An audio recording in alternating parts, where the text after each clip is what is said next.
February 7th, 2025 is marked by intense clashes on multiple fronts in Ukraine.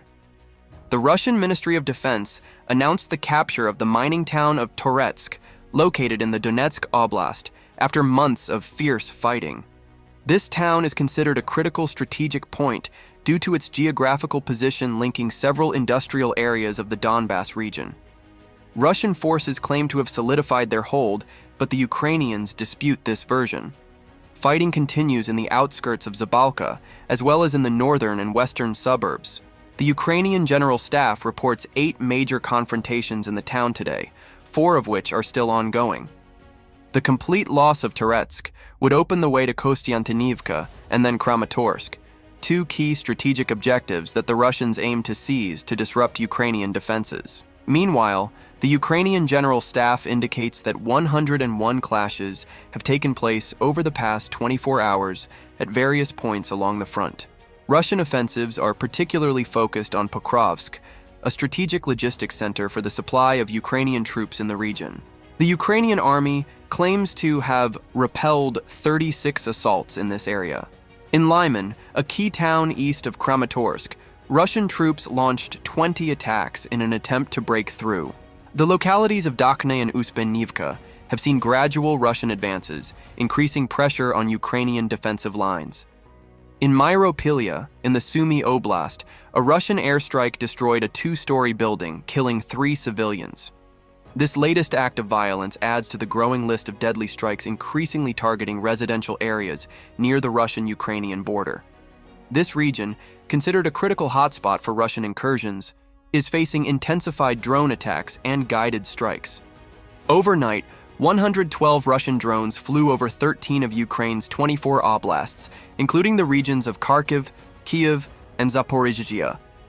The Ukrainian army claims to have shot down 81 of them, but some managed to hit critical infrastructure. The oblasts of Sumy, Kyiv, and Khmelnytsky were affected, although the full extent of the damage is not yet known. In Zaporizhzhia, a major interception took place.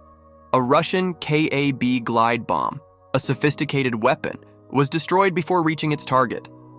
These bombs, which glide after release using deployable wings and are satellite-guided, are difficult to intercept.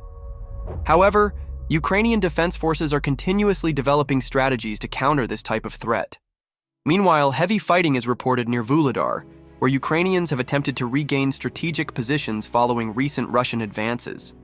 Intense street battles and airstrikes are causing heavy casualties on both sides. Ukrainian troops are seeking to re-establish a communication corridor to prevent the encirclement of their units. The Ukrainian Deputy Defense Minister revealed that Russia is losing an average of 40,000 soldiers per month on the battlefield, including those killed, wounded, and missing. Despite these losses, Moscow continues mass mobilizations, integrating 36,000 new recruits each month. North Korean mercenaries, recently withdrawn from the front due to heavy losses, may be replaced by forces from Russia's strategic reserve.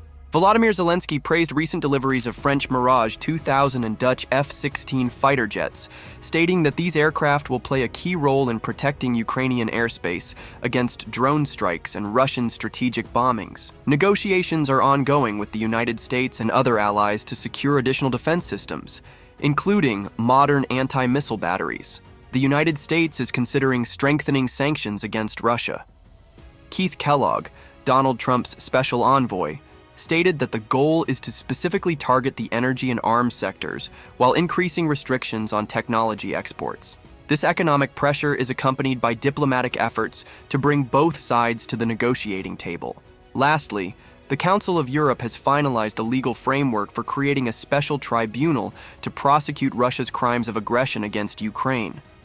This initiative, supported by around 40 countries, aims to ensure that those responsible for atrocities and destruction do not go unpunished. In summary, February 7th, 2025, highlights intensified fighting in Toretsk and Pokrovsk, heavy human losses, and mounting international pressure. The coming days will be crucial for the strategic balance of the conflict and the ongoing diplomatic discussions.